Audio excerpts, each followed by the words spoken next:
What's up, everybody? Welcome back to the Martian MMA podcast. I am your host. I am the Martian, also known as John. And this week we're going to be talking about the UFC Fight Night card going down this Saturday night at Elevation in Denver, Colorado, with a 12-fight card headlined by Rose Namajunas versus Tracy Cortez. Bit of a crazy card here that has had a lot of changes and late additions and swaps.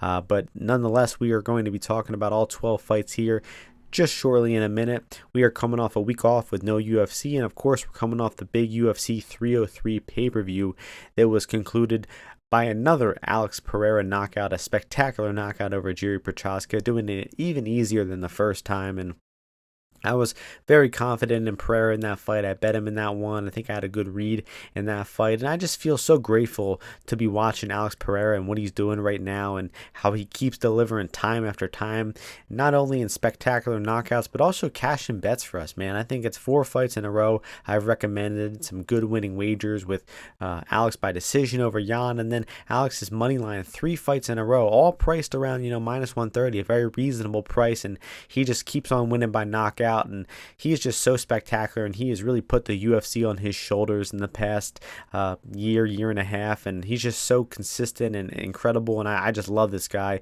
I'm very, very happy to call him my favorite fighter, and he's been very good to us from a betting perspective as well. But top to bottom, I think it was a pretty good pay-per-view card. I was wrong about Ricky Simone money line, was wrong about Charles Jourdain money line, was wrong about the overs and the ghosted distance in the Joe Piper fight, but did have a good amount of winners as well, including the Teixeira Hernandez ghosted distance, along with Teixeira by decision, Jillian Robertson money line, Andre Feely money line, Ian Gary money line and decision, Macy Chiasson money line, the over and the ghosted distance in the Delidze and Smith fight, and of course Pereira money line, as I was just mentioning. So I think it was a pretty good card of advice and tips, and it wasn't the greatest card from an entertainment perspective, but the last minute replacement with Lopes and Ige was insane. First time I ever recall them doing that, putting together a fight on such short notice like that. It was a shame the fight didn't really produce much entertainment, but it was still interesting to see them do that. But that's enough about this week, or last week I should say. And we're going to get into these fights. We got 12 fights in Denver, Colorado. We're at, 5,000-6,000 feet of elevation. So you got to consider that in your breakdowns here. About 5,200 feet of elevation. And you got to consider that in these fights. There's no 205 or heavyweight fights on this card. 185 is the heaviest division. I wonder if that was intentional. And this card has had a lot of scrambling with it as well. A lot of late notice replacements, a lot of people filling in. Even the main event, it was supposed to be Namajunas versus Barber. And then Tracy Cortez filled in, Fatima Klein filled in. They added Evan Elder versus Darius Flowers at the last minute. Josh Van and Johnson was just about 2 weeks' notice. Gene Silva's filling in. So, there's just a ton of replacements on this card. So, I don't have a ton of super confident reads on this one. I have a few bets I like, but I think it's kind of a weird week with the elevation, with all these short notice fights, with all these injury replacements. I advise to tread a little lightly with this card this week. So with that being said, let's get into the first fight. A fight that was announced just yesterday in the welterweight division. Evan Elder taking on Darius Flowers. Odds for this one have Elder as the minus 400 favorite, coming back with Flowers about plus 300. It's 410 on Bet Online, 310 for Flowers. This is kind of a pointless fight. They're just looking to fill up a spot on the card.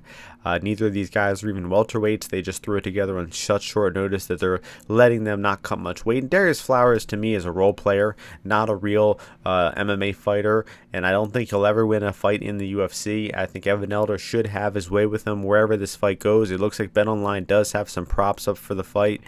The fight is favored to end inside the distance. I believe that's fair. I think Evan Elder is going to finish him.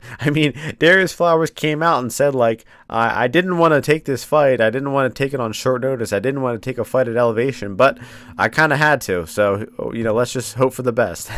Not exactly what you want to hear from a fighter going into this fight, but I do think that Evan Elder should win the fight very, very handedly. I don't think Flowers has anything to offer. I mean, he's a bum everywhere, honestly. So I would be shocked to see Flowers win the fight.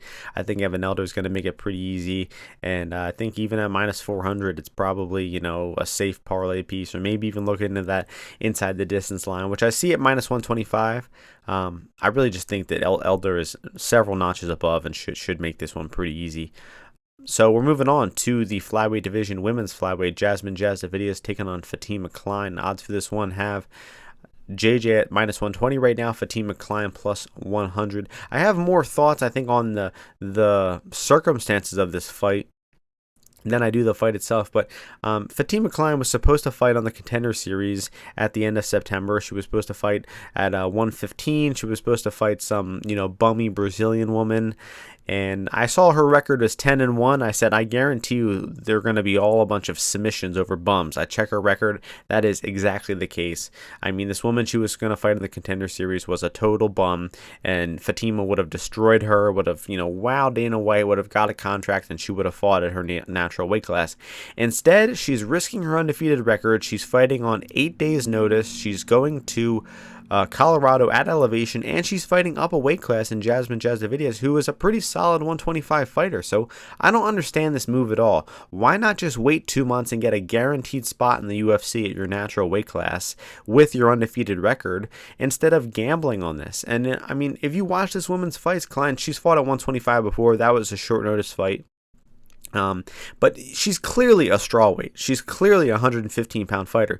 So let's say she beats Jasmine. What does she do? Just drop right down to 115 and get this, it's going to be a largely worthless win. And if she loses, then she lost her undefeated record getting into the UFC when she would have already got in just 2 months from now. So none of this makes any sense from a career perspective. But, and I'm honestly hoping, I'm cheering for Jasmine to win because this is just such a stupid move from Kline. To take this fight, and even if she wins the fight, I think it's a stupid move. I truly believe this is a lose-lose situation for her, and it's just a dumb, desperate move. So I hope that she loses and gets punished for that, reckless decision. Getting to the fight, I mean, Kline does look like a very solid fighter. I think that her striking looks decent. I definitely think that she's not super comfortable striking, but I think she has good fundamentals and good technique.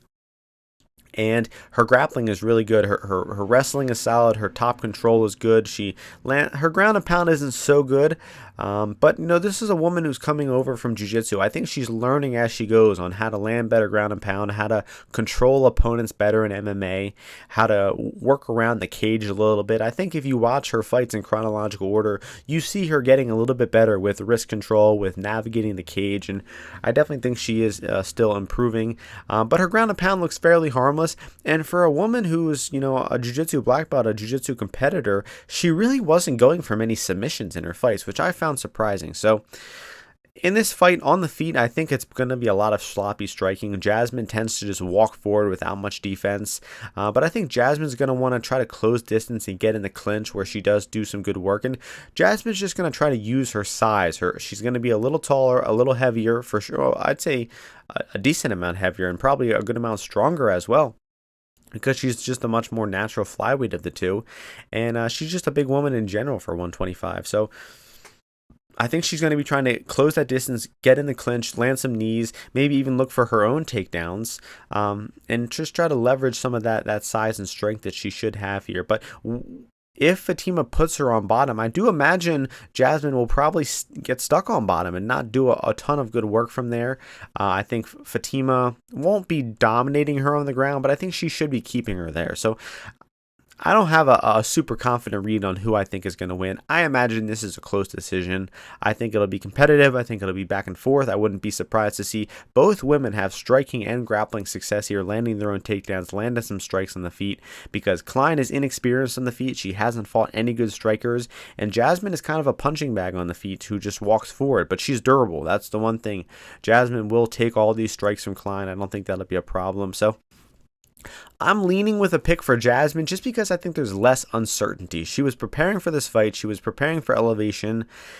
She's the more natural 125er. and she's got that UFC experience, and she's fought and beaten the better competition. So I'm going with Jasmine here with a slight lean, but I really think this is going to be a 29-28 for either woman here, and it is very, very likely to go the full 15 minutes. We're moving on to the bantamweight division here. Montel Jackson taking on Jackson-Blackshear. Odds for this one have Jackson as a slight favorite, minus 137. Blackshear coming back plus 137. Really good fight here. The over 2.5 is pretty juiced to minus 210. I do believe that is going to hit. I do believe we're seeing all 15 minutes here. Neither guy has been finished in their entire career. I think it's a little more impressive for Damon because he's fought good competition on the regionals, decent competition in the UFC so far, and Jackson hasn't fought too many good guys in the UFC, and the two best guys he fought in the UFC, I think, or beat him. I think that the Julio Arce fight was an impressive win for me, but if you look at the rest of Montel Jackson's wins in the UFC, they're quite frankly horrible. And the fact that this guy has been in the UFC for coming up on 6 years, and his best win is Julio Arce, I think that's kind of damning. I think he's fought a remarkable lack of good fighters. And I think Blackshear is going to be a legit test for him. And I think on the feet, I do give Blackshear the edge because I think he's the better overall striker of the two. Montel Jackson, I think, has more power in his punches, but he's not a very high volume fighter. And I just don't think the guy likes throwing a whole lot of shots on the feet. He likes throwing, straight punches, 1-2s, but he doesn't mix in a lot of volume, a lot of variation in his strikes, while Blackshear does. And I think the grappling could go a whole lot of ways in this one. I think it's going to be competitive. Blackshear can hit his own takedowns, and we have seen Montel Jackson, both of his fights he has lost were due to getting out-grappled and out-wrestled by Ricky Simone and by Brett Johns. So I think Blackshear has a lot of qualities that could give Montel Jackson trouble, and I think Blackshear, they have about 15 versus 20 fights, but I think Blackshear is just way more experienced, and he's fought the better competition throughout his career, and I think Blackshear is the better fighter of the two, honestly. I think Montel has gotten away with a lot because he's a really good athlete, a huge bantamweight for the division, but Blackshear is also 5'10". These guys are both big for bantamweight, so I think this one is very, very likely to go the distance, so I agree with the line there. And goes the distance might even be the best bet of the fight, but I'm leaning towards the Blackshear side of plus money, and the line that sticks out to me most is Blackshear by decision at plus 250. That's the line on Bet Online. It might even be a better price on FanDuel or DraftKings. Let me pull up FanDuel. They don't even have the fucking prop odds on FanDuel yet, those bums. And FanDuel is also pricing the pick'em lines at minus 113 each. They have 26 cents of VIG on these lines, and it's just atrocious, man. It's criminal what these domestic books are getting away with. But anyway, I like Blackshear in that fight, Blackshear by decision, and that's just a great fight there. I can't wait for that one. Next fight is also a really good fight in the flyweight division. Josh Van taking on Charles Johnson. Odds for this one have Josh Van as the favorite, around minus 225. Charles Johnson coming back plus 190. I agree with this line, man. I think that Van deserves this price and maybe even a little bit more. I think we're looking at a predominant boxing fight here, and I rate Josh Van as the much better boxer of the two. He mixes up the targets better to the head and to the body. I think he throws more strikes. Van's chin is a little susceptible at times. We have seen him hurt and dropped at times, but Charles Johnson's not a hard puncher, man. He's very soft, and this is going to be one of the first guys who isn't going to try to take Charles down.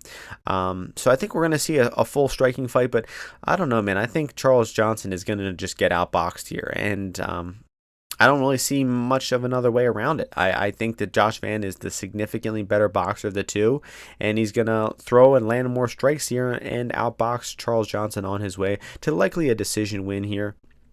The under is a pretty big price, plus 265 for under 2.5. ITD at plus 200 or a little bit higher as well. I think it's going to be a fairly high-paced fight. I think these guys are going to be throwing and landing a good amount. Josh Van by KO at 550 on BetOnline catches my eye a little bit. And I think that the significant strike overs here are going to be a good line. Oh, it's 94.5 for Josh Van's significant strikes. So they certainly know what's coming here.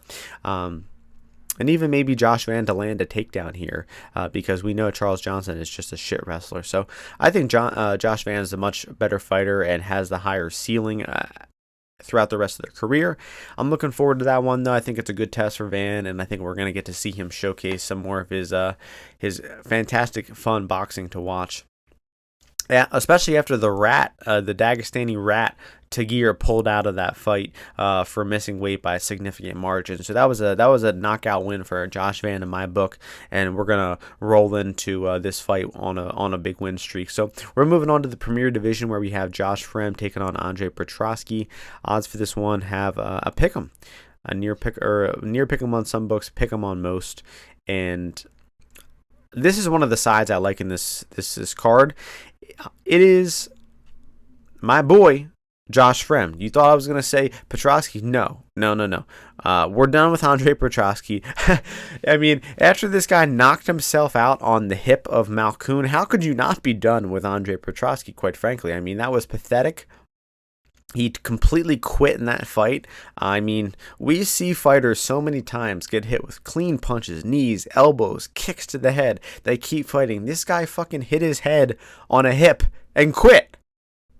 I don't think it's ever happened before. It might never happen again. And he did that in Atlantic City, just 70 miles away from Philadelphia. He probably had a ton of people coming out to support him, and he still turtled up when he ran his own head into a hip in that fight. So that was pathetic, and I don't think I want anything to do with Petroski going forward. And this is the battle of Pennsylvania a little bit. Fremd repping Pittsburgh, Petroski repping Philadelphia. I'm going against Philadelphia, and I got Josh Fremd here. I just don't see what real threat Petroski poses to Fremd, right? So Petroski's striking is terrible, absolutely garbage, winging overhands with little to no technique. He is just a dog shit striker. I think Fremd is the better striker of the two, and I don't think Petroski maybe he could wing a big overhand and hurt Fremd with a punch, but his technical striking is garbage. And then he might be able to take down Josh Fremd, but Josh Fremd did pretty well defending and surviving and escaping submissions from Anthony Hernandez for 2 rounds. And Hernandez is, a significantly better fighter and grappler than Petroski is. So I don't think Petroski's grappling is going to put Fremd in much danger as well. And we know Petroski slows down. He does not have good cardio. I think Fremd has better cardio. He's the better striker. And I think his defensive grappling is serviceable enough to not get held down or submitted here. And eventually he's going to work his way back up to the feet and just outstrike and outwork Petroski down the stretch to either a late finish or a decision win. The odds on, I don't know what the odds on Fremd round 3 are. I'm going to look on BetOnline now, even though we know that that's not going to be the best price, but if it's plus 1,000 or better, I think that'd be interesting. Oh, it's plus 600 on BetOnline. That is fucking horrible. Jesus, these books are getting away with robbery here. So let's see what that opens up on some other books, and maybe if you can get like a 900, 1,000, that would be an interesting look. And then just obviously be looking out for Fremd live here. I think Fremd before the fight at Pick'em is good, but if Petroski is having front-loaded success, be looking to jump in on Fremd live because we know Petroski is going to slow down, and this is at altitude as well. So I just think that that's even more likely for Petroski to slow. We're moving on. Women's flyweight division. Luana Santos, Maria Agapova. Odds for this one have Santos as the big favorite. Minus 415. Agapova plus 315. So I remember Santos being a minus 2 something favorite, and then she swelled to a minus 400 favorite. And I was like, wow, that came pretty quick. And then apparently Agapova has like a Patreon, right? A subscription based, news feed, and she's been giving updates on there, and this is something I've never seen before. I mean, this woman is fully losing her mind. I mean, she's in the middle of what seems to be a manic episode, talking about not getting sleep and withdrawing from drugs, and the UFC wanted to pull her from fights, and she's taking all these prescriptions and shit. I mean, this is insane. I mean, this woman is losing her mind, and she talked about this a few months ago, that she was like homeless and all this shit. I don't know. This woman is nuts. I mean, I think remember Marion Moroz was talking that she was a meth head, and that was completely true. However, we saw this with the Ryan Garcia fight, where he had so much erratic behavior before the fight that it actually affected the betting market. And I think that's what actually happened here. Is people saw these posts and they're thinking, oh, well, this woman's nuts, let's parlay Luana Santos. So I think the steam has probably gotten out of hand. And I rewatched some of Luana Santos's fights. Man, she's a sloppy fighter, man. She's not good. She's very raw and inexperienced. And that Stephanie Egger fight was fucking horrible. I mean, just cage pushing and stalling, and nothing happened in that fight. She beat up Juliana Miller, who's, an absolute target practice fighter. I haven't seen anything from Santos that really impressed me, and I think this line is very much weighing in this Agapova, mental state and whatnot. So I think it's gotten out of hand. So it has to be dog or pass. Obviously, you can't parlay or bet in any fashion an 80% women's favorite who has less than 10 fights also. So yeah, I don't know, man. This fight just confuses me, and I kind of hope Agapova wins just to fuck all the square parlay boys who went in through Luana in a parlay or something like that. But yeah, that's enough about that one. That's a shit fight. Moving on to the main card here, 6-fight main card. First fight is in the lightweight division. Drew Dober taking on Gene Silva. Odds of this one have a pick'em, another -110 pick'em fight, and I have another side in this fight. It is going to be Drew Dober, the American Drew Dober. He's from Colorado as well. And it was supposed to be Drew Dober versus Mike Davis. That fight would have banged. Instead, we got Gene Silva filling in on, a week or two's notice. He just fought on that 303 card. He missed weight for that fight, and that was at featherweight, and now he's going up to lightweight here. So, man, this is risky, man. I don't understand why Gene Silva. He's 2-0 in the UFC, 2 knockouts. He just came off of a great knockout over Charles Jourdain. Why would you take another fight on 2 weeks' notice, up a weight class, at elevation, versus a good fighter in Drew Dober? I mean, maybe he plans to move to 155, but this just doesn't make any sense to me. And I was wrong about Charles Jourdain, for sure. I was wrong there. But, I mean, Gene Silva's boxing looked a lot better than I thought. Jourdain looked worse than I thought, but I'm still not super sold on Silva to the point where I think he deserves to be a pick'em versus Drew Dober. I mean, Drew Dober is a stud fighter, a flawed fighter, no doubt, but most of that comes around grappling and his inability to stop takedowns, and I don't think that should be a factor in this fight. Gene Silva not really looking to take guys down. And even if he does, I don't think he's the type of grappler to really hold Dober down like Moicano did, for example. And I just think Drew Dober is going to win the fight. I'm going with the experience. I'm going with the more natural lightweight. I'm going with the guy who trains at elevation. And I'm going with the guy who is the natural lightweight, who has, 10 times the UFC experience. Not even kidding. That he has a 13-9 UFC record. That is 22 fights. Gene Silva has 2, 11 times more UFC experience for Drew Dober. I'm going with the old boy here, DD, to pick up a win in his home state by knockout, obviously. I think that's the most likely way he wins. Moving on to the featherweight division, a fun fight here between Christian Rodriguez and Julian Erosa, where Rodriguez is the favorite, being priced at, let me fucking find it, -210. Julian Erosa coming back at +180. Good fight here. Julian Erosa, fun fighter, very flawed. Obviously, one of the worst chins of all time. Guy's been knocked out, 7 times in his career, and I think 6 of them are in the UFC. And yeah, I think I said this one time, but he'd been knocked out once a year for 7 years straight. He hasn't been knocked out in 2024 yet, but let's see if we can make it happen here. He didn't get knocked out in 2020. That's good for him. He fought twice, didn't get knocked out once. But yeah, 2023, 22, 21, 19, 18, 17, 16, 15. He got knocked out in every one of those years. He's actually been knocked out 8 times because one of those fights was on The Ultimate Fighter and it doesn't count for his pro record. So Christian Rodriguez, not a massively heavy hitter, but this guy's just a quality fighter, man. A well-rounded, really good fighter, and he has good defensive grappling. He's really hard to submit. He works into the fights really well. He has great cardio, and he's just really, really experienced for such a young guy. 26 years old, only has 12 pro fights, but man, this guy's a stud, and I think he's going to win this fight here versus Erosa, and really could win the fight anywhere. He could take the fight to the floor and possibly keep top position over Erosa. He could outstrike him on the feet, possibly hurting him, exploiting that chin.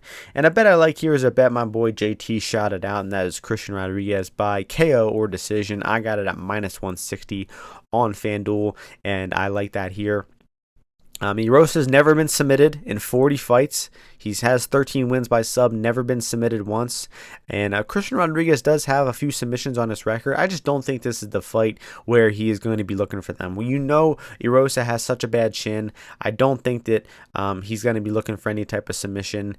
And even if he hurts Erosa, I don't think he's going to follow it up with a sub. That'd be really the only chance of a sub, would be like a club and sub or something. But I think Rodriguez should pass this test. And taking that KO decision is a little bit of you get to shave 5 or 6% off of his money line. The money line is probably accurate with Rodriguez around 67%. That seems fine to me. And yeah, that's a good one there. I'm looking forward to that one. We're moving on to the Premier Division again, where we have Cody Brundage taking on Abdulrazak-Alhassan. Odds for this one have Alhassan as the -170 favorite. Cody coming back at +145. And this is a weird fight, man. It's really hard to analyze this one in a serious fashion because both these guys are well below average fighters. They're extremely flawed. They're extremely inconsistent. And I think having like a confident read in this one is a little foolish. But I could see, obviously, Alhassan hurting and knocking out Cody early on. That's obviously very likely. Cody does not react to strikes well. He does not like getting hit. He quits in his fights fairly often. But I think Cody should be the better grappler of the two. Razak does have, that judo background, but he can be taken down. He can be kept flat on his back, and he might even be able to be submitted here by Cody. And Abdul was also turning 39 in a few months. He's had a long career. And Cody, for as flawed of a fighter he is, the guy is still only 30 years old. It is possible for him to just continue improving. He did have that big fight versus Bo Nickel where he did get some experience, take Bo later than he's ever been. And yeah, man, I think it's tough to pick a side here, but I would be going with Cody just because it's plus money. The uncertainty, I think around 40% is a little off here, and I just can't get myself to want to lay juice on Razak here. I do think Razak has the much more potential to win this fight quickly and easily, but I don't know. I just get a weird feeling about this one. And I think Cody's going to win for some reason. So I'm not endorsing a bet on Cody Brundage, but I think he is the side at +145 at this point in time. But it's probably just better off not to bet that fight, guys. There's more fish in the sea. The under 1.5 is juiced to -150. I don't know. Maybe what is Brundage round 2, round 3? That would be an angle I could possibly get behind. +800 for 2, +1,000, 1,400 on some books. Yeah, so that would be a potential angle I could see. Cody surviving the early storm and taking Abdul out of the first round and possibly getting his first elite finish here for Cody. Enough said about that bum fight. Moving on to the welterweight division, Gabriel Bonfim taking on Bonfim-Loosa. Odds for this one have Bonfim as the favorite, sitting at -302, +252 for Bonfim-Loosa on the comeback. It's tough to really want to be involved with either of these guys as well. I mean, Bonfim-Loosa, he got destroyed by Brian Battle in his last fight and clearly quit in that fight. Although, I'm grateful for that because I bet Bonfim-Loosa in that fight. It was a terrible bet. It was certainly on its way to losing. And he took the easy way out. He took the no contest and he gave us our money back. So I like that for him. And Gabe Bonfim, just a historic collapse in that fight versus Dalby. I mean, he gassed out so badly and so suddenly in that fight. and just got destroyed by ball being finished in the second round. That was pretty bad, especially in his home country of Brazil. That was supposed to be a setup fight for him, but he just gassed horrifically, and it wasn't really that. Surprising, I guess you could say. I did just say that it did come out of nowhere really quickly, but the guy does have the majority of his wins in the first round. A lot of his wins are over bum competition. So when he was finally taken out of the first round against a legit opponent, he folded pretty quickly against Nicolas Dalby. So the fact that he folded so quickly and might have just questionable cardio all around, putting him as the 75% favorite is not something I can get behind. So I do think Ponzinibbio-Loosa is the only side to bet on here. And I see some people taking the over 1.5, and I think that's an interesting look as well. I think this one could be a little bit slower of an affair and stretch over 1.5, but then I think that also very much correlates to Ponzinibbio-Loosa being a live dog at plus 250. So would you rather lay juice at 62% for this fight to go over, or would you rather take a stab on Ponzinibbio-Loosa at below 30%? I think I would rather go Loosa. So I understand where people are coming from with the over, but I'm not going to be endorsing it because I think if Gabe Bonfim does win the fight, it is very likely going to be a finish under 1.5. And if it gets over 1.5, man, I think Ange's chances are going to be looking pretty good. Again, maybe looking for an Ponzinibbio-Loosa round 2, round 3 angle here. Those odds are on BetOnline. Plus 1,600 and 2,200 for Loosa. I mean, considering how Bonfim's last fight just went, I mean, that seems like a good stab to me. It's not like Ponzinibbio-Loosa is a devastating finisher, but with the concerns around Bonfim's cardio, I think I will be getting involved on those 2-3 stabs for Loosa there. Co-main event, a fun fight between two old boys here, Santiago Ponzinibbio and Muslim-Salikhov. The odds for this one have the fight as Ponzinibbio minus 188, coming back with plus 163 for Salikhov. So this is a fun one, man. I like both these guys. They both have had some pretty entertaining careers, especially Ponzinibbio, man. He at one point was a really, really good fighter on, I think a 7-fight win streak. And he's looked old lately. He's gotten rocked by a lot of different fighters. The Morono fight, I think he got rocked in all 3 rounds, still came back to win that one. Got rocked in all 3 rounds versus Kevin Holland as well. It's interesting because Salikhov has been gassing out horribly in his fights. He slowed down in the Jing Liang fight. He slowed down in the Dalby fight. And, he looked fine in the Trinaldo, the Fiallo fights, but I think Salikhov, his cardio is the concern, and then Ponzinibbio, his chin is the concern. And it's really understandable. I mean, Salikhov, on both ends, it's understandable. Salikhov is a 40-year-old fighter who's been fighting for probably 25 years. Obviously, his cardio is not going to be great. And then Ponzinibbio has also had 36 fights, 17 in the UFC. He's been knocked out 4 times. He's been a pro for over 15 years as well. So both these guys have just a lot of mileage, and it's kind of understandable why they're starting to slow down. But I like this matchup because they're both kind of in a similar spot. And I will be going with Ponzinibbio to win the fight. I won't be endorsing him at minus 188. With his chin, and I just don't think I can get behind 65% for Ponzinibbio. Especially because I think Salikhov's success is going to be early on. With Salikhov gassing out in these fights, I think we're probably going to see his best in round 1, which means there's a good chance that we get Ponzinibbio at a better price live, maybe even jump on him as an underdog live. And you also can just see how Ponzinibbio's chin is reacting. Because I don't think that, I think of the two, I think Salikhov is much more likely to finish the fight early. So let the fight start, see how it's going, see how Salikhov is approaching it, make sure Ponzinibbio is looking okay, his chin is okay, and then look to get in on a live bet. Because Ponzinibbio, for his chin being susceptible, his cardio has still been great. I mean, he didn't really seem slowed down in the Kevin Holland fight at all.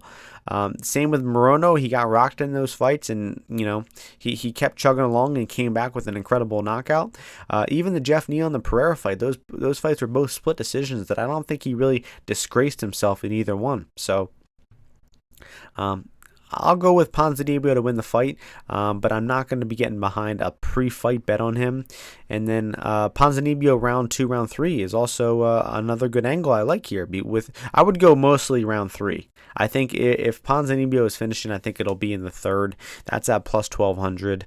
I like that as a pre-fight bet, and just look to get in on Ponz live here. That's a good one, though. Like I said, I like that matchmaking that they're both kind of giving them. They're both giving the old past prime guys a decent matchup there. We are at the main event in the women's flyweight division. Rose Namajunas in yet another main event for some fucking reason, taking on Tracy Cortez. The odds for this one have Rose minus 201, Cortez plus 171. I think that they were trying to elevate Macy Barber, because they were giving her a main event in Colorado where she's from. I think, although Namajunas is from Colorado as well. But this replacement is just rough. I guess it's a fair replacement. Tracy Cortez does deserve this opportunity, but with Namajunas' recent fights, man, the Esparza atrocity, even the Zhang rematch wasn't fun. The Fierro fight sucked. The Ribas fight was forgettable. Who the fuck wants to watch Rose Namajunas in a 5-round fight?